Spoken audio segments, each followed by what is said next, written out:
मूर्ति से टकराते ही पुजारी बकरे की तरह टकराते हुए बेहिस्सा हरकत हो गया। गीता की माँ पुजारी की बेइज्जती देखकर थर थर कांपने लगी, लेकिन दूसरा पल और ज्यादा खौफजदा करने वाला था। मंदिर में मौजूद तमाम लोग गीता को बहुत बुरी नजरों से घूरने लगे, क्योंकि दूर कहीं से हवा के दोष पर आने वाली अजान की आवाज सुनकर गीता ने दुपट्टा सर पर ले लिया था। मंदिर वाला वाकया पूरे शहर में जंगल की आग की तरह फैल गया था। पूरे शहर में बस एक ही लड़की का जिक्र था जिसने देवताओं को गाली दी थी, काली माता के बड़े बुत को पत्थर कहा था। चनाचा बहुत से इंतहा पसंद हिंदू गीता की जान के दुश्मन बन गए थे। दरहम के बड़े बड़ों ने गीता की मौत का फरमान जारी कर दिया था। लक्ष्मी को गीता की इस हरकत पर बहुत ज्यादा मलाल था, क्योंकि वो माँ थी, इसलिए अपनी बेटी से नफरत भी न कर सकी। चनाचा इन्होंने गीता को समझाने का फैसला कर लिया था। लक्ष्मी देवी ज्यादा धर्म पसंद खतून थी। भगवान भगवान और काली माता करती हुई जब गीता के कमरे में दाखिल हुई, लेकिन जो लक्ष्मी देवी ने देखा वो लम्हा इसके लिए हैरतों का था। गीता को जिस हालत में देखा, उस मंजर को देखकर इनको अपनी आंखों पर यकीन नहीं हो रहा था। गुज़श्ता सारा वाकया इनके ज़हन में ताज़ा हो गया कि किस तरह गीता ने देवी की तौहीन की थी। ये लम्हा उनके लिए हैरतनाक था कि एक हिंदू लड़की भला नमाज कैसे पढ़ सकती थी, लेकिन गीता नमाज फजर अदा करने में मसरूफ थी। अपनी बेटी को शलवार कमीज में देखकर इसकी हैरत की इंतहा न रही। लक्ष्मी देवी ने गीता को बहुत आवाजें दी, मगर गीता नमाज में मसरूफ रही। जैसे इसने सलाम फेरा, इसकी आंखें देखकर वो चौंक गई। इतनी सुरख आंखें इन्होंने पहले कभी नहीं देखी थी, जैसे इनमें खून उतर आया हो। लक्ष्मी देवी एक पल के लिए कांप गई थी, फिर वो कमरे में नहीं रुकी थी। नमाज के बाद गीता अपने बिस्तर पर लेट गई। ये खबर राजू शुक्ला के लिए भी उतनी ही चौंका देने वाली थी जितनी लक्ष्मी के लिए थी। ये क्या बक रही हो तुम, गीता और नमाज? राजू शुक्ला हैरत से बोले। मैं सच कह रही हूँ, वो नमाज पढ़ रही थी, मैंने खुद देखा है। लक्ष्मी फिक्र ज़दा लहजे में बोली। यकीन नहीं आता। राजू शुक्ला के चेहरे पर बेयकीनी थी। मुझे लगता है इस पर किसी बुरी शक्ति का साया है। ये गीता नहीं है। इसने जिस तरह मुझे घूरा था, इसकी आंखें इतनी सुरख, भगवान जानता है मेरा दिल अंदर से डर गया था। तो फिर क्या करना चाहिए? राजू शुक्ला ने परेशान कुन लहजे में कहा। किसी ज्ञानी को बुलाना होगा, वही गीता को अच्छा कर सकता है। एक पंडित को मैं जानती हूँ जो महान ज्ञानी है, तांत्र मंत्र में इसका कोई मुकाबला नहीं कर सकता। लक्ष्मी देवी अकीदतमंद लहजे में बोली। क्या नाम है इनका? राजू शुक्ला ने पूछा। इनका नाम पंडित शिव दयाल है। अब वही हमारी मदद कर सकते हैं। लक्ष्मी देवी का अंदाज अकीदतमंद था। तो कहाँ रहते हैं वो? राजू शुक्ला ने लक्ष्मी की बातों से मुतासिर होकर पूछा। मैंने फोन कर दिया है, वो कल आ जाएंगे। मंदिर वाले वाकये के 2 दिन के बाद की बात है। गीता अपने कमरे में बिल्कुल अकेली थी। इसकी माँ ने जब से नमाज पढ़ते हुए इसे देखा था और इसने भगवान का इनकार किया था, इनके दिल में गीता का डर पैदा हो गया था। वो ये समझने लगी थी कि जैसे गीता के अंदर कोई बुरी शक्ति है। इन्होंने दिल ही दिल में सोचा कि गीता को भगवान का वास्ता देना चाहिए, ताकि इसका बुरा साया इससे दूर हो जाए और वो ठीक हो जाए। इनके जाने के बाद वो अपने कमरे में बिल्कुल अकेली थी। मंदिर वाला वाकया इसके जहन में ताज़ा था। वो सोच रही थी ऐसा कैसे हो सकता है कि इसके हाथ से कोई पुजारी जख्मी हो जाए। सोच सोच के इसका सर दर्द से फटने लगा था। सर में दर्द होने के सबब इसने सोचा कि थोड़ा आराम कर लूं। वो बिस्तर पर लेटी ही थी कि इसको ऐसा लगा कि जैसे कि इसके साथ कोई और भी लेटा है। गर्म सांसों की आवाज इसको अपने कानों के पास आती हुई महसूस हो रही थी। गीता बहुत ज्यादा डर गई थी। जैसे ही वो उठी, इसकी चीख निकल गई। इसने साफ महसूस किया था जैसे किसी बुखार सदा हाथ ने इसकी कलाई थाम ली हो। यूं लग रहा था जैसे कोई तपता हुआ लोहा इसके हाथ आ गया हो। वो बेहोश होकर बेड पर गिर पड़ी तो अचानक गीता के कमरे में गुलाब के फूलों की खुशबू फैल गई। गीता की वालदा जब प्रसाद लेकर इसके कमरे में दाखिल हुई, वो ये देखकर चौंक गई। गीता अपने कमरे में बेहोश पड़ी थी और एक नहायती मशहूर कुन खुशबू से पूरा कमरा महक रहा था। अचानक इन्होंने देखा कि गीता के चेहरे पर कुछ है। जैसे ही वो आगे बढ़ी, एक स्याह रंग की मकड़ी गीता के चेहरे पर बैठी थी। लक्ष्मी देवी ये देखकर कांप गई। जैसे ही इन्होंने आगे बढ़कर मकड़ी को हटाना चाहा तो इनके हलक से जोरदार चीख निकली। इन्हें ऐसा लगा कि जैसे इन्होंने मकड़ी को नहीं बल्कि जलते अंगारे को छू लिया हो। वो चिल्लाती हुई बाहर की जानिब भागी। फिर इनको हैरत का एक शदीद किस्म का झटका लगा था। गीता इनको फ्रिज के पास खड़ी नजर आई। गीता के हाथ में पानी का एक बड़ा सा जग था जो इसने लक्ष्मी देवी के देखते ही देखते मुंह से लगा लिया। तो लक्ष्मी देवी की आंखें हैरत से फैल गई क्योंकि वो पानी गीता ने गटागट पी लिया। इतनी नाजुक सी दहान पान सी लड़की के लिए ये मुमकिन न था। लक्ष्मी देवी को पूरा यकीन हो चुका था कि इनकी बेटी पर किसी बुरी शक्ति का साया है। अब पंडित जी ही थे जो इसे ठीक कर सकते थे। मंदिर में देवी के आगे सजदे से इनकार की खबर पूरे शहर में फैल चुकी थी। यह खबर रमेश तक भी पहुंच गई थी। चुनाचा इसने सच जानने के लिए गीता से मिलने का फैसला कर लिया।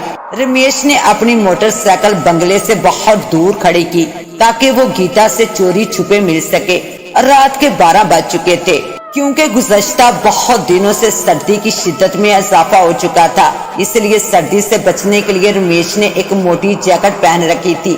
रमेश आहिस्ता आहिस्ता चलता हुआ बंगले के पिछले हिस्से की जानिब पहुंच गया। बंगले के अकबी हिस्से पर एक खाली प्लाट था। खैर दीवार फैलाकर बंगले के अंदर कमरे में पहुंचा जा सकता था। जैसे ही रमेश बंगले के अकबी हिस्से की तरफ पहुंचा, इसकी आंखें हैरत से खुल गई। वो ठिठक कर रुक गया और खौफ से खिड़की की जानिब देखने लगा। वो लोग तादाद में 4 थे जो बालकोनी के सामने खड़े ऊपर देख रहे थे। इनके चेहरे कपड़े से ढके हुए थे। आज इसका काम तमाम करना है। साली देवताओं को गाली देती है, इनको पत्थर कहती है, साली मुसलमान हो गई है। हाँ भाई, अगर हमने इसको ना मारा तो काली देवी का श्राप हमें निस्तो नबूद कर देगा। वैसे भी इन लोगों से धरती को पाक करना हमारा धर्म है। सारा देश इसको मारने के लिए तुला है मगर कोई कुछ नहीं कर रहा, इसलिए कि इसका बाप बहुत अमीर है। अमीर है तो क्या कुछ भी करेगा। इसकी बेटी को मरना है तो मरेगी। पहले वाले ने गुस्से से जवाब दिया और अपने साथ लाए बैग और बड़ी सी मजबूत रस्सी निकाल ली और दूसरे बैग से एक कंडा निकालकर उस कंडे के सिरे रस्सी के साथ जोड़ने लगे। दूसरे ही पल उसने उस रस्सी को उस लोहे की ग्रिल से अटका दिया। ऐसा रमेश ने फिल्मों में देखा था। वो सारे एक एक करके उस रस्सी की मदद से बालकोनी में पहुंच चुके थे। रमेश चलाना चाहता था मगर चला नहीं पाया। गीता की जान खतरे में थी। चुनाचा वो भी किसी न किसी तरह रस्सी की मदद से बालकोनी में पहुंच गया। अभी वो सोच ही रहा था कि कहाँ जाए क्योंकि वो चारों इंतहा पसंद कातल बालकोनी से आगे जा चुके थे।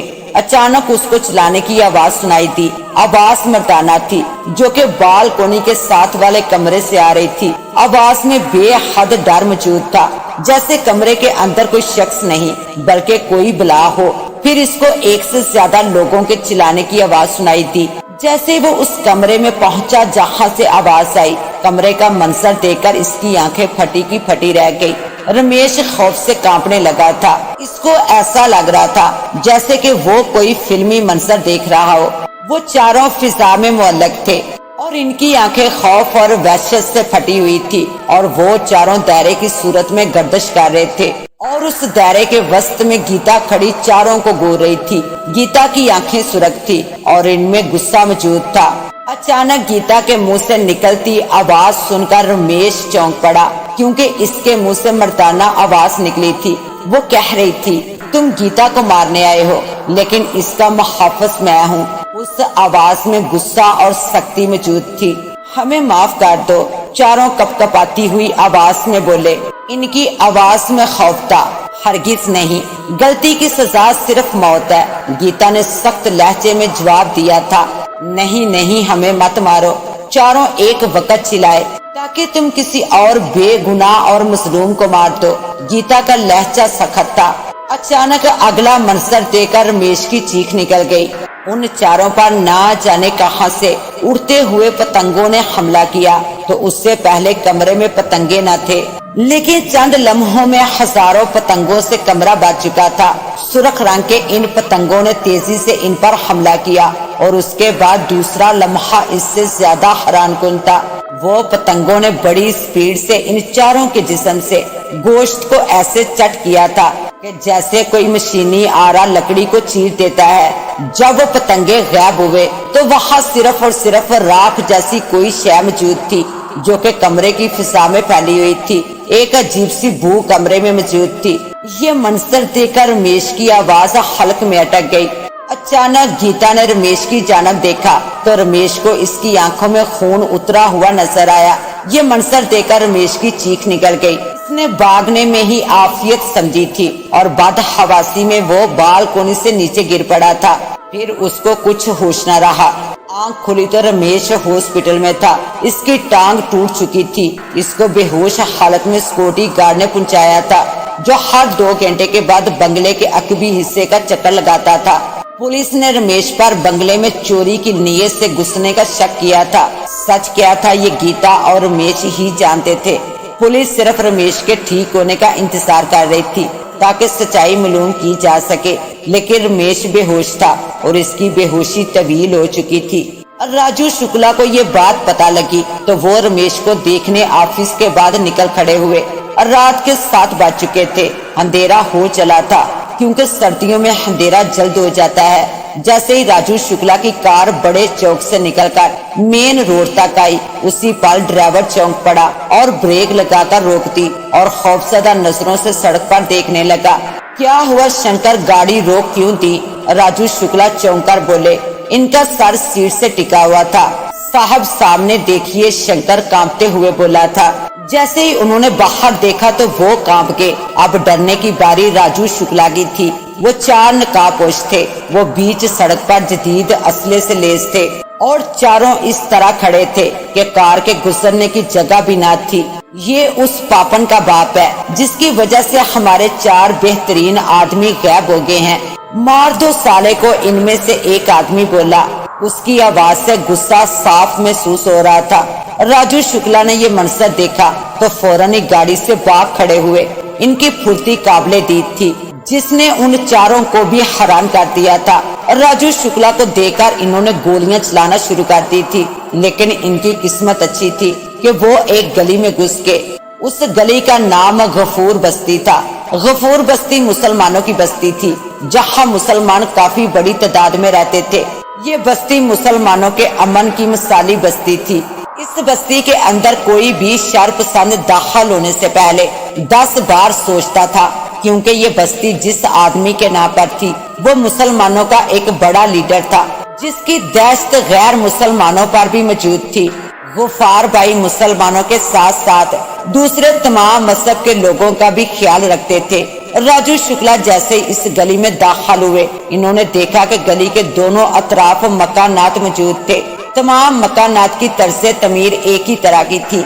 जैसे ही उन्होंने दरवाजा बजाया तो चंद लम्हों के बाद एक बूढ़ा आदमी बाहर निकला जिसकी उम्र 60 साल के करीब थी।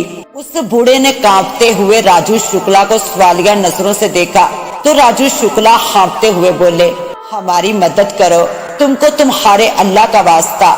इतना सुनना था कि बूढ़ा शख्स आगे से हट गया और मुस्कुराकर बोला, बाबू अंदर आ जाओ, तुम फिक्र ना करो। इतना सुनना था कि शदीद खौफ के बावजूद राजू शुक्ला दिल में शर्मिंदा सा हो गया और सोचने लगा कि एक इसके अपने धर्म वाले हैं जो इसकी जान लेना चाहते हैं और एक मुसलमान है जो कि इसकी जान बचा रहा है। वो सोच ही रहा था कि वो शख्स दोबारा बोला, बाबू डरो मत, तुम अल्लाह की पनाह में हो और तुम्हारी जान वही बचाएगा। इतना सुनकर राजू शुक्ला फिर शर्मिंदा होकर अंदर दाखिल हो गया। वो चारों भी राजू शुक्ला के पीछे बस्ती में अंदर दाखिल होने लगे कि अचानक इनमें से एक ने इनको रोक दिया। जानते हो ये बस्ती गफूर भाई की है और जिसने इसमें पनाह ले ली तो गफूर भाई इसका सहारा बन जाता है। तो फिर दूसरा बोला, मेरा ख्याल है वापिस जाना चाहिए,